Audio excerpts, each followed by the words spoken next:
নমস্কার, আমি অন্বেষা গয়েশপুর নেতাজি বিদ্যা মন্দিরের তরফ থেকে আজকের ভিডিওটা ক্লাস 10দের জন্য। আজকে আমরা যে টপিকটা নিয়ে আলোচনা করব সেটা হচ্ছে প্রাণী হরমোন বা অ্যানিম্যাল হরমোন। এই জায়গাটা আমরা পড়বো এমনভাবে যাতে আমাদের কোথা থেকে কি হরমোন খরিত হচ্ছে বা সেক্রেশন হচ্ছে সেটা সম্পর্কে ধারণা পাওয়া যায়, এবং মনে রাখার সুবিধার জন্য আমি একটা চার্ট ফর্ম করেছি যাতে খুব ইজিলি কোথা থেকে বেরোচ্ছে, কার উপরে কাজ করে এবং আলটিমেট কি তার ফলাফল এবং তার অভাবজনিত রোগগুলো আমরা একটা ডিসকাস করতে পারবো। এটা মনে রাখার সুবিধার জন্য এরকম একটা চার্ট বানানো হয়েছে। তো আমরা একটু ডিসকাস করে নিই। সবার আগে আমরা বলবো অ্যাকচুয়ালি এইটা হচ্ছে একটা পিটুইটারি। পিটুইটারি আমাদের শরীরের সব থেকে ছোট একটা অন্তঃক্ষরা গ্রন্থি। তো এটা খুব ইম্পর্টেন্ট জেনে রাখা যে অন্তঃক্ষরা গ্রন্থিটা কি। তো সেই জন্য আমাদের এখানে জানতে হবে যে এরা হচ্ছে অন্তঃক্ষরা গ্রন্থি, মানে যেটা দেহের ভিতর থেকে খরিত হবে এবং কোনো রকম নালী মারফতে এগুলো চলাচল করবে না, অর্থাৎ কোনো নালী থাকবে না, যার জন্য এর আর এক নাম হচ্ছে অনাল বা কোনো ডাক্ট থাকবে না। সেই সমস্ত গ্রন্থিগুলোকে আমরা বলবো এখানে অন্তঃক্ষরা গ্রন্থি। এবং এই সমস্ত গ্রন্থি থেকেই সবসময় জানতে হবে যে এই সমস্ত গ্রন্থি থেকে হরমোন খরিত হয়। এবার পিটুইটারি হচ্ছে এরকমই একটা অন্তঃক্ষরা বা এন্ডোক্রাইন গ্ল্যান্ড, যেটা কিনা শরীরের সব থেকে ছোট। তার উপরে একটা অংশ থাকে যার নাম হচ্ছে হাইপোথ্যালামাস। তো হাইপোথ্যালামাস কি কোথায় থাকে? মানুষের মস্তিষ্কে থ্যালামাসের ঠিক নিচে তৃতীয় ভেন্ট্রিকলের ঠিক উভয় পাশে যেদিকে পিটুইটারি অবস্থিত তার উপরের দিকে থাকে হাইপোথ্যালামাস। এরকম জায়গায় থাকে হাইপোথ্যালামাস। হাইপোথ্যালামাস অ্যাকচুয়ালি বলা হয় এগুলো যে থ্যালামাস এবং তার সঙ্গে পিটুইটারি বিভিন্ন যে হরমোন সিক্রিশন সেগুলোকেও নিয়ন্ত্রণ করতে সাহায্য করে। এবার আমরা আসবো পিটুইটারি। পিটুইটারি খুব ইম্পর্টেন্ট, এটাকে প্রভুগ্রন্থি বলা হয় কারণ এখান থেকে ম্যাক্সিমাম হরমোন রিলিজিং ফ্যাক্টরগুলো বেরোয় এবং সেগুলো পার্টিকুলার গ্রন্থি বা গ্ল্যান্ডের উপরে কাজ করে এবং আলটিমেট সেখান থেকে হরমোন সিক্রেট হতে সাহায্য করে। তো পিটুইটারি পুরো অংশকে দুটো ভাগে ভাগ করা হয়। একটা হচ্ছে অগ্র পিটুইটারি, যেটাকে বলা হয় অ্যান্টেরিয়র পিটুইটারি, আর একটা হচ্ছে পশ্চাৎ পিটুইটারি বা এটাকে বলা হয় পস্টেরিয়র পিটুইটারি। এই দুটো ভাগে আমরা পিটুইটারি গ্রন্থিকে ভাগ করেছি এবং এই অগ্রভাগটা থেকে অনেকগুলো হরমোন রিলিজিং ফ্যাক্টরস রয়েছে এবং অনেকগুলো হরমোন সিক্রেশন হয়। আর আলটিমেট পশ্চাৎ থেকে মাত্র দুটো সিক্রেট হয় আর অগ্রভাগ থেকে 5টা সিক্রেট হয়। তো কি কি হয়, কোথায় গিয়ে কাজ করে তার একটা ছবি সহযোগে দিয়ে দিয়েছি যাতে মনে রাখতে সুবিধা হয়। কিরকম? প্রথমেই অ্যান্টেরিয়র পিটুইটারি থেকে বেরোয় গ্রোথ হরমোন, জিএইচ, পুরো নাম হচ্ছে গ্রোথ হরমোন। এই হরমোনটা বেসিক্যালি যেটা করে আমাদের মানুষের ক্ষেত্রে বৃদ্ধিতে সাহায্য করে, গ্রোথ অ্যান্ড ডেভেলপমেন্ট এগুলোতে হেল্প করে। তাহলে এটা কার উপরে গিয়ে কাজ করবে? বোনসের উপরে, কারণ হাড় আমরা সাইজে যখন ইনক্রিজ করি তখন আমাদের অস্থি বা বোনস এর যে দৈর্ঘ্য এটা বাড়তে থাকে এবং মানুষের যে স্বাভাবিক যে বৃদ্ধি অর্থাৎ হাতের দৈর্ঘ্য বৃদ্ধি, পায়ের দৈর্ঘ্য বৃদ্ধি এগুলোতে সাহায্য করে, অস্থি গঠনে সাহায্য করে, মানে বোন ফর্মেশনে হেল্প করে। তাছাড়া কার্বোহাইড্রেট, প্রোটিন, ফ্যাট নানা রকম সিনথেসিসে সাহায্য করে। আর ছোট থেকে বড় বয়সে এই ধরনের বিভিন্ন হরমোন স্বাভাবিক পুরো ফিজিওলজিক্যাল যে চেঞ্জ বা শারীরবৃত্তীয় পরিবর্তন সেগুলো আনতে সাহায্য করে।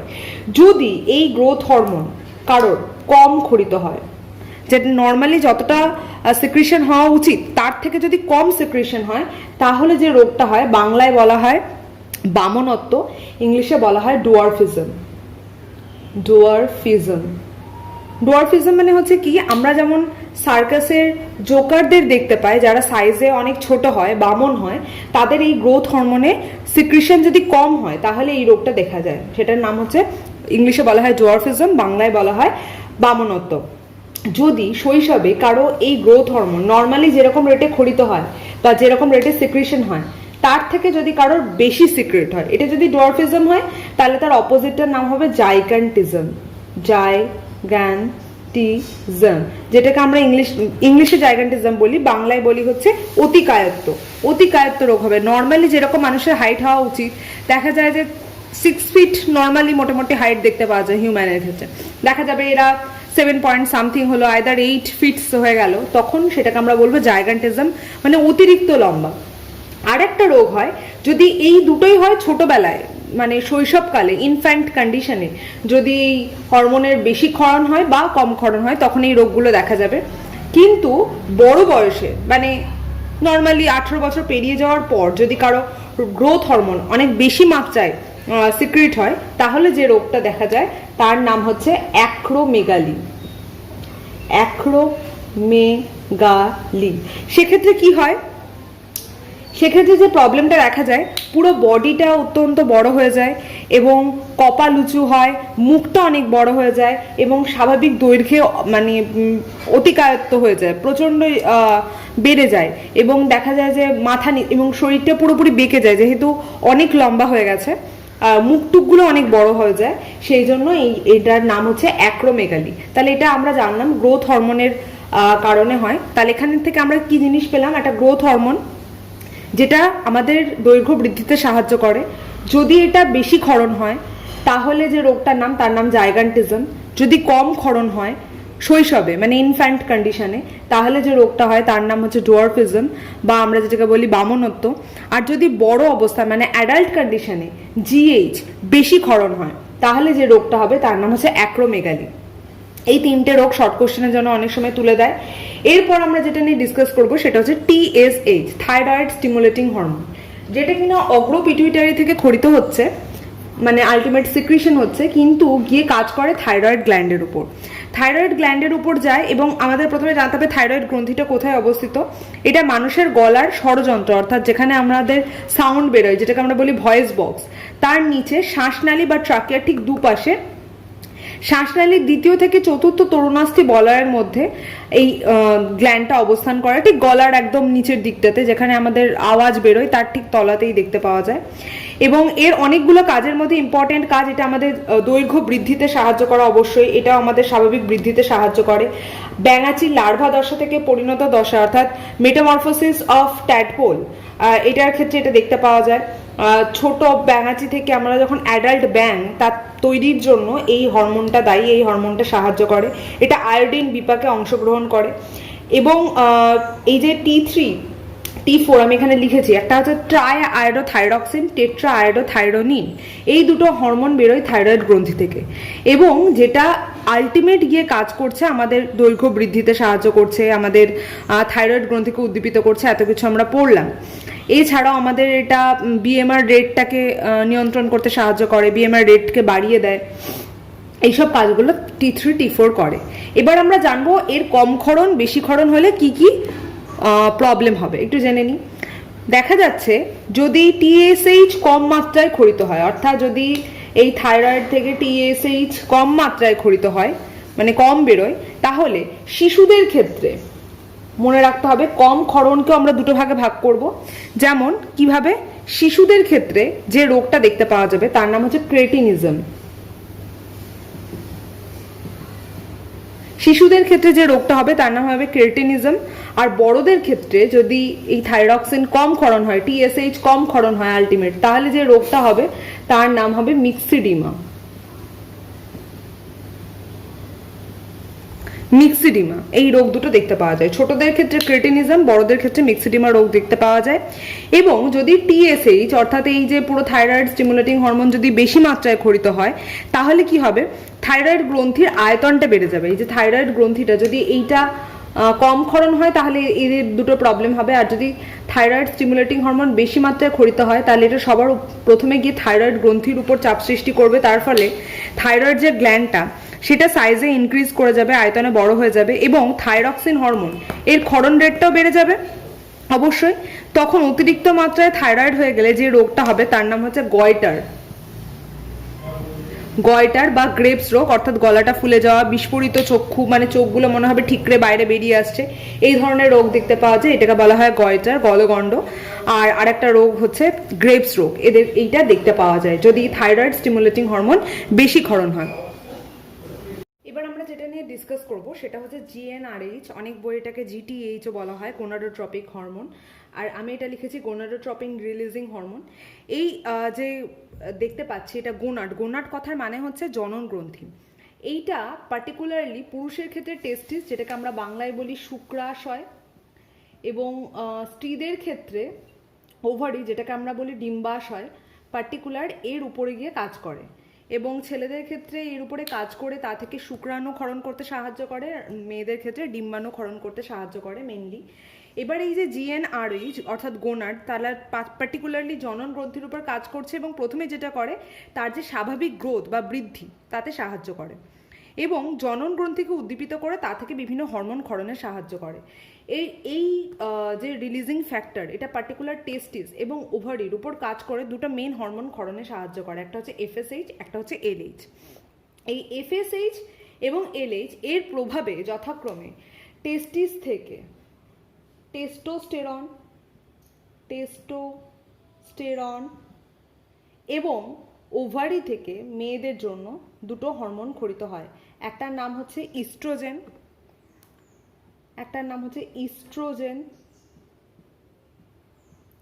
আর একটা নাম হচ্ছে প্রোজেস্টেরন। এই দুটো হরমোন ক্ষরণে সাহায্য করে। এবার আমরা প্রত্যেকটার কাজ জানবো, যেমন টেস্টোস্টেরন ক্ষরণে কি হবে, ইস্ট্রোজেন প্রোজেস্টেরন ক্ষরণে কি হবে, কারণ এখান থেকে অনেক সময় একটা প্রশ্ন আসতেই পারে যে টেস্টোস্টেরন আর প্রোজেস্টেরন এর পার্থক্য লেখো, ইস্ট্রোজেন টেস্টোস্টেরনের পার্থক্য লেখো। এই জন্য কি করা হয়, এটার কাজটা যদি জেনে রাখি আমরা ইজিলি এটা অ্যান্সার করতে পারবো। তাও এর বেসিক কাজটা একটু বলে দিই। এটা আরেকটা কাজ হচ্ছে মহিলাদের ক্ষেত্রে, অর্থাৎ মেয়েদের ক্ষেত্রে এই যে ডিম্বাশয়, এখানে ডিম্বথলি বা গ্রাফিয়ান ফলিকল এটা গঠন করতে সাহায্য করে। গ্রাফিয়ান ফলিকল থেকে মেয়েদের ক্ষেত্রে ইস্ট্রোজেন হরমোন খরিত হয় এবং কর্পাস লুটিয়াম নামক আর একটা পিত গ্রন্থি থাকে যেখান থেকে প্রোজেস্টেরন খরিত হয়। এবার এই FSH যদি কম খরিত হয় কোনো মেয়ের শরীরে, তাহলে দেখা যাবে তার ডিম্বাণুর পরিস্ফুটন এবং শুক্রাণুর যে পরিস্ফুটন অর্থাৎ বেড়ে ওঠা, সেগুলো কিন্তু বন্ধ থাকবে বা ব্যাহত হবে, মানে ঠিকঠাক পরিমাণে হবে না। তাই এটা এতটাই ইম্পর্টেন্ট। এবার যদি আমরা পার্টিকুলার শুক্রাশয় থেকে যে টেস্টোস্টেরন বেরোচ্ছে তার কাজগুলো জেনে নিই, তাহলে আমাদের এটার মধ্যে পার্থক্য করতে অনেকটা সুবিধা হবে। আগে আমরা একটু জেনে নিই যে টেস্টোস্টেরনটা কোথা থেকে সিক্রেট হয়। টেস্টোস্টেরন সিক্রেট হয় পুরুষের ক্ষেত্রে, যেটাকে আমরা বলি শুক্রাশয় বা টেস্টিস, সেখান থেকে। এটা কোথায় থাকে? এটা বয়ঃসন্ধিকালে, অর্থাৎ যখন পিউবার্টি টাইমটা, সেই সময় এই হরমোন শুক্রাশয়, শুক্রনালী এগুলো থেকে খরিত হয় এবং মেনলি এটা পুরুষের একটা সেকেন্ডারি সেক্সুয়াল অর্গান, যেটা পুরুষের ক্ষেত্রে যে গৌণ লক্ষণগুলো, অর্থাৎ পুরুষের গলার স্বর, গোঁফ দাড়ি ওঠা, তারপর পেশিবহুল দেহ, এগুলো মেনটেন করতে সাহায্য করে। এবং টেস্টোস্টেরন পুরুষের ক্ষেত্রে BMR রেটটাকেও বাড়িয়ে তোলে। এই সমস্ত কাজগুলো করে টেস্টোস্টেরন। তাহলে টেস্টোস্টেরনের কাজ বুঝলাম, এক, পুরুষের ক্ষেত্রে এটা যে গৌণ লক্ষণগুলো রয়েছে, যে গৌণ লক্ষণগুলো যেমন গলার স্বর, তারপর গায়ে গোঁফ দাড়ি এবং পেশিবহুল চেহারা, এগুলো গঠন করতে, BMR রেটটাকে বাড়াতে, এগুলো করতে সাহায্য করে।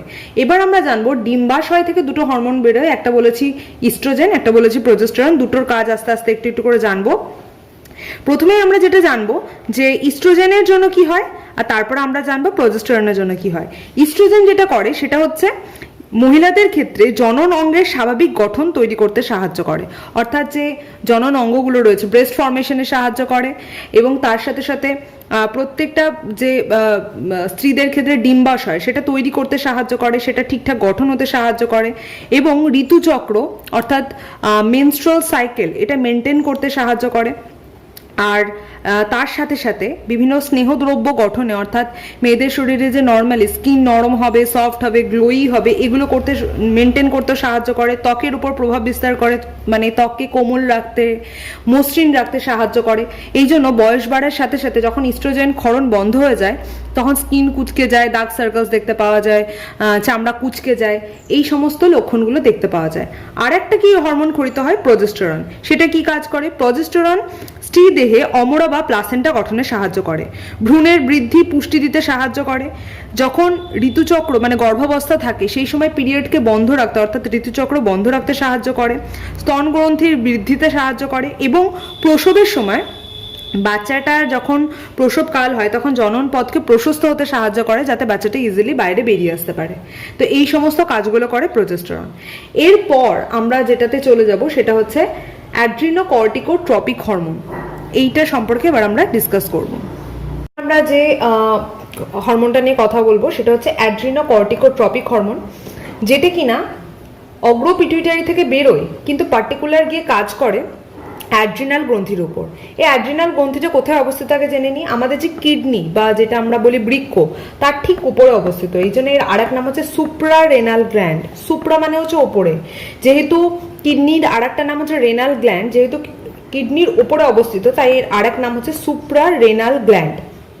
এটার এই যে অ্যাড্রিনাল যেটা আমরা গ্রন্থিটা বলছি, এই গ্রন্থিটা দুটো লেয়ার রয়েছে। বাইরের অঞ্চলকে বলা হয় কর্টেক্স আর ভেতরের অংশকে বলা হয় মেডুলা। কর্টেক্স অঞ্চল আর মেডুলা অঞ্চল যে দুটো আলাদা আলাদা ভাগে ভাগ করা রয়েছে, তা থেকে আলাদা আলাদা হরমোন ক্ষরিত হয়। যেমন অ্যাড্রিনালিন, এই হরমোনটা ক্ষরিত হয় কর্টেক্স রিজিয়ন থেকে।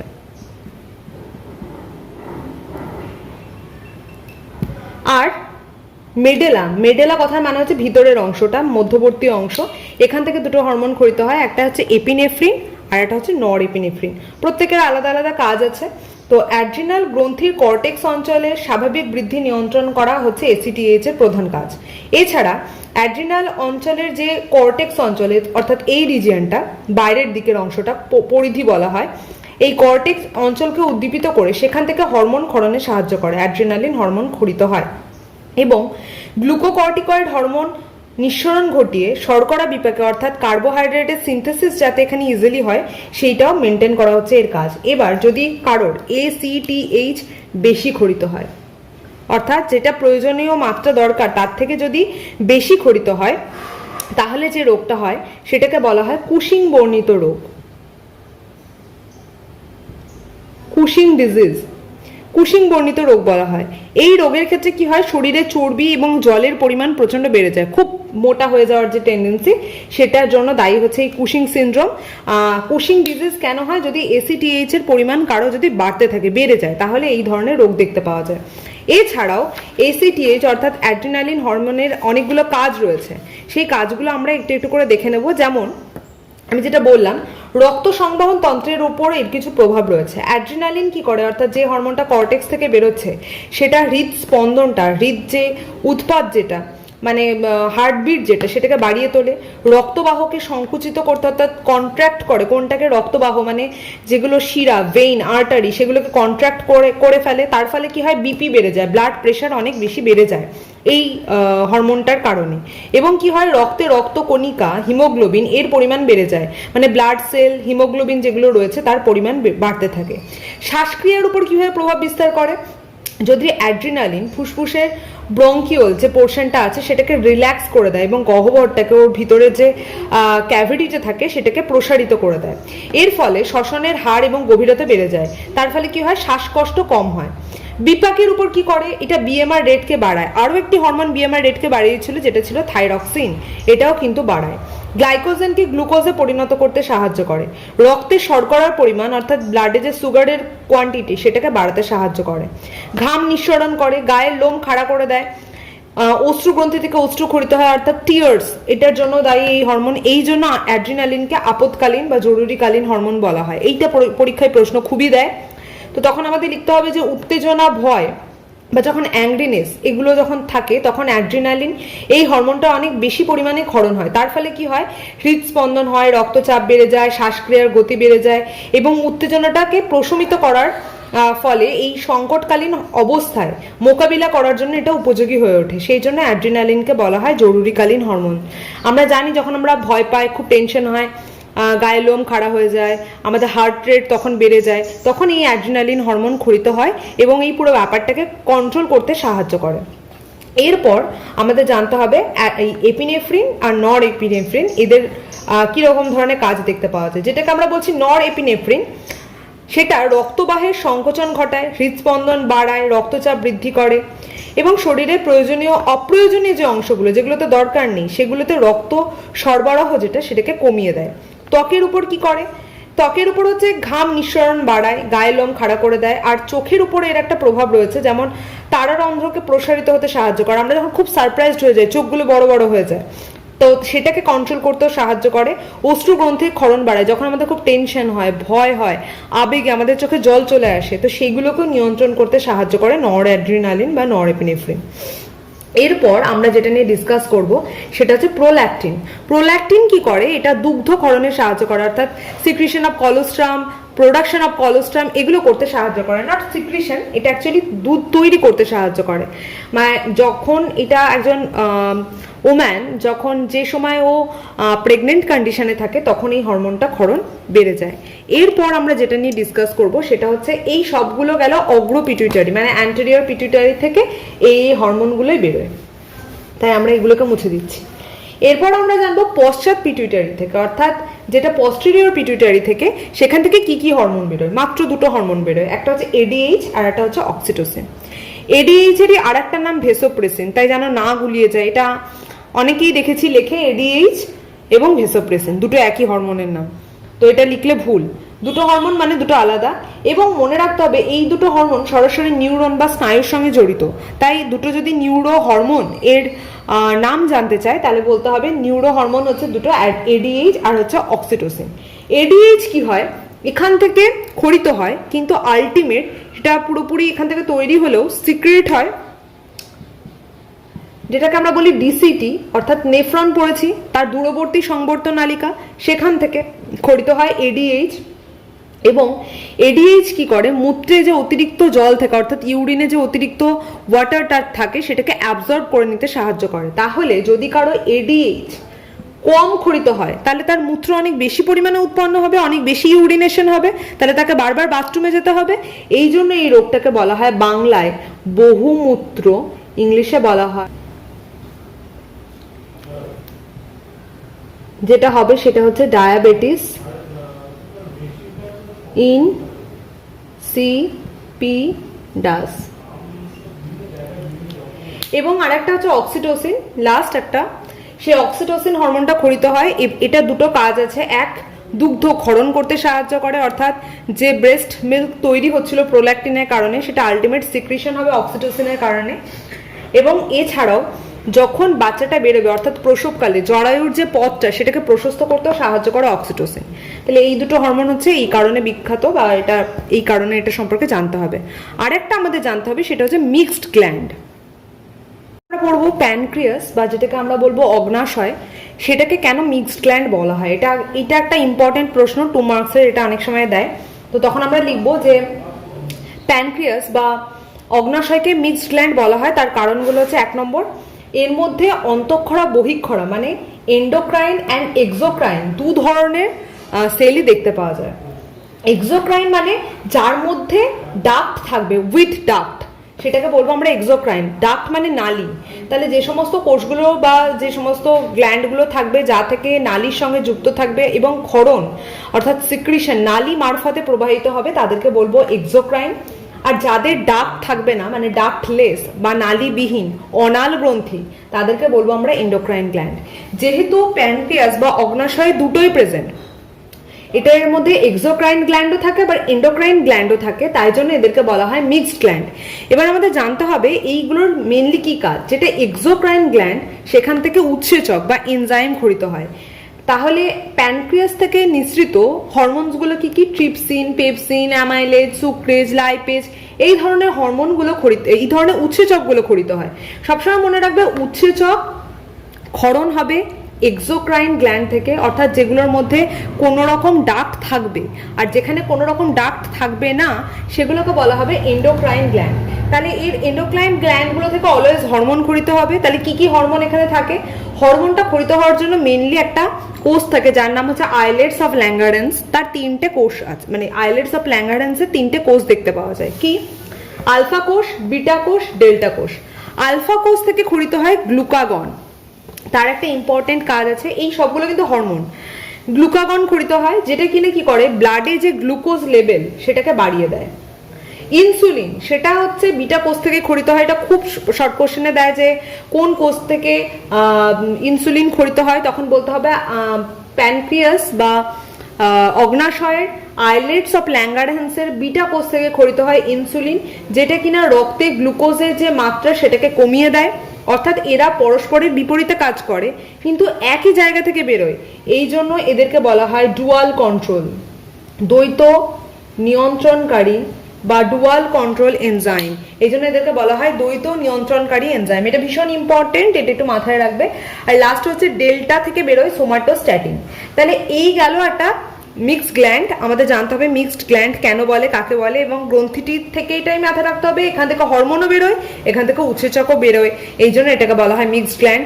বলে যদি এই ছবিটা দেওয়া যায় আমার মনে হয় লেখাটা আর একটু বেশি এনহ্যান্স হবে। তাহলে আমরা মোটামুটি জেনে নিলাম কোথা থেকে কি কি হরমোন বেরোয় এবং প্রত্যেকটার কাজ। এখান থেকে প্রশ্ন আসবে কোন কোন হরমোনের অভাবে বা বেশিক্ষরণে কোন কোন রোগ হয়, এটা একটু ভালো করে দেখে রাখবে। Thank you.